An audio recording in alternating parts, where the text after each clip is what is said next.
Welcome to another YouTube video. Today we are throwing it way back and doing a Draw My Life, the lore of Panko, which is otherwise known as how City, which is the name that she had at the shelter, became Panko.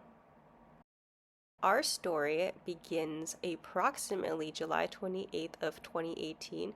This is the birthday that the shelter gave to us, but we really have no idea when Panko was born or where Panko was born. But she presumably has two cat parents. Those are her cat parents. And there's Panko, and she presumably also has several other cat siblings. But like I said, no idea where she was born, no idea when she was born, no idea where her siblings are, so we are not focusing on them. Fast forward a couple years, we are now in Austin, Texas.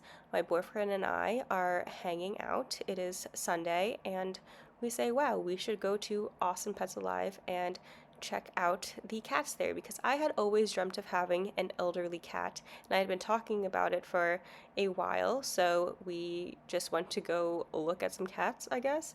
So we first stopped by the elderly cats, which were to the left when you walked into the cattery area. And then we didn't really vibe with any of the elderly cats, so we kept looking, and then there was another enclosure that said escape artist, and little do we know, but what would soon become Panko was sitting right there, right in front. We end up going to the little enclosure that says escape artist, and these rooms have beds and little places for the cats to sit and hide, and there's food and blankets and all of that good stuff, so there's probably four other cats in there. But Panko is the most interested in us, although we did say hi to some of the other cats who were more social in this enclosure. That's why when people ask, does Panko get along with other cats, it's kind of a difficult question, because she was completely fine with a ton of other cats in that enclosure, but who knows now? I think that she just has more quote-unquote territory, so maybe that's why she doesn't get along as well. But anyways, so we're in the enclosure. She's letting my boyfriend touch her belly. There's a woman who's like, let me take some photos of this cat, which is kind of funny. She just has photos of Panko now. So other people were interested in her. So Panko Dad had a roommate at the time, so he had to ask, hey, can we bring a cat home? And his roommate was awesome and said, yeah, that's fine, you can bring a cat home. We bought a box for $5 and put her in it, and they let us take her home like that. I had never had a cat before, and Panko Dad had not had a cat since childhood, but we didn't have any other cats in the house, and it was an adult-only house, so I guess they let her take her home. I'm not really sure what the process is, but she was $50, which I thought was a great steal, a good deal, because I think the kittens were probably around $100, so it felt like it was a good deal on a cat. And in addition to that, she also came dewormed, or they checked her for worms and she had none, and she came spayed already, and she had maybe one more round of vaccines to go. And yeah, so definitely recommend checking out some of the older cats. So our first stop after leaving the animal shelter was actually to a pet store called Tomlinson's, where we got her cat stuff because we weren't planning on taking a cat home. So we got things like her food and water bowls, her litter box, her blankie that she still has, the red plaid one, that little toy that she has that's blue and then has like that ball in the track, and the scratcher. I don't know what else we got her, but yeah, we got her all of her basic cat stuff, and they said, wow, she must be Siamese because she's a yapper. She's meowing a lot. And we were like, haha, we don't know, we just met her. But yeah, so that was a good trip to Tomlinson's. We probably also got her the mouse toy. At this point, City did not have another name, so I was on the Neko Atsume app, which was a popular game quite a few years ago. At this point, I had a cat named Panko in that game, which was actually named after a Pokemon that I had in Pokemon Sword Pangoro that was nicknamed Panko, which is a long-windedly way to explain that Panko is actually not at all related to the breadcrumbs Panko and not named after that at all, but is actually named after a Pangoro that I had in Pokemon Sword. So we get home, the roommate's hanging out. He's like, you should have named this cat Chanel. We said, no thanks. And I know that most people say that you should keep the cats, new cats, in a bathroom or something in an enclosed space, but she really just wanted to hang out.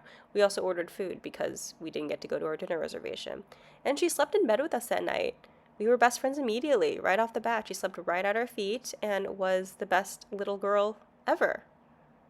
The next day, I had a lot of alone time with Panko, and she was so sweet. I was a little bit scared of cats at first because I had never had a cat, remember, and so I was afraid that a strange cat might bite me or scratch me, but she was so awesome and so sweet, and I was really happy.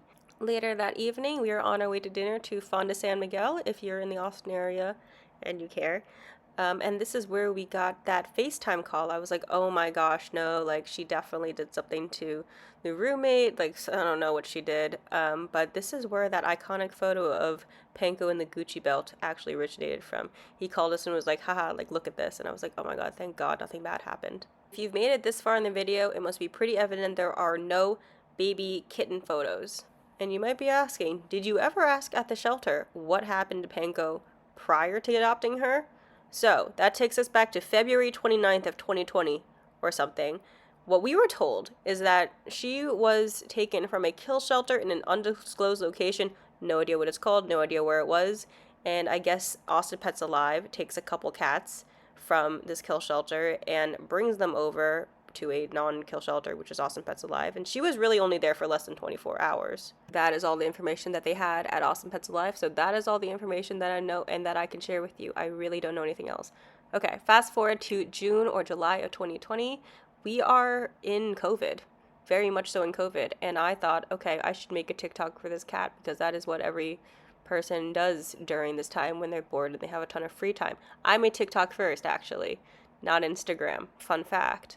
And it is actually my boyfriend who came up with the name Fat Fat Panko Cat. And we were FaceTiming. He was in Texas and I'm in New York, and he was like, we should call the account Fat Fat Panko Cat. And so we did. And this was really based off of a vet visit, that they told us to book 1 week after adopting Panko. So Panko Dad takes her to the vet and they say, wow, she really needs to lose weight, or else you're going to have to give her insulin shots because she's going to get diabetes and she's going to get arthritis because she weighs a lot and it's going to be a lot of pressure on her little cat ankles. So they said, you got to put her on a diet. She needs to lose weight. So at this time, she was in fact Fat Fat Panko Cat. Panko actually did really well on Instagram, so I wanted to thank everybody who is coming here from Instagram, and that was kind of surprising, but we're so grateful and we're so happy. And so that brings us to January of 2021, when I finally moved from New York and drove down to Texas. Panko Dad was also there, he did assist on the drive, but I drove all the way down to Texas, and then we could be united as a family. We did live in separate apartments, so Panko Dad and Panko continued to live together, and I had my own apartment, but I lived really close by, and yeah, there is us as a happy family together. And that is pretty much the backstory of Panko's lore. So thank you so much for watching. Bye!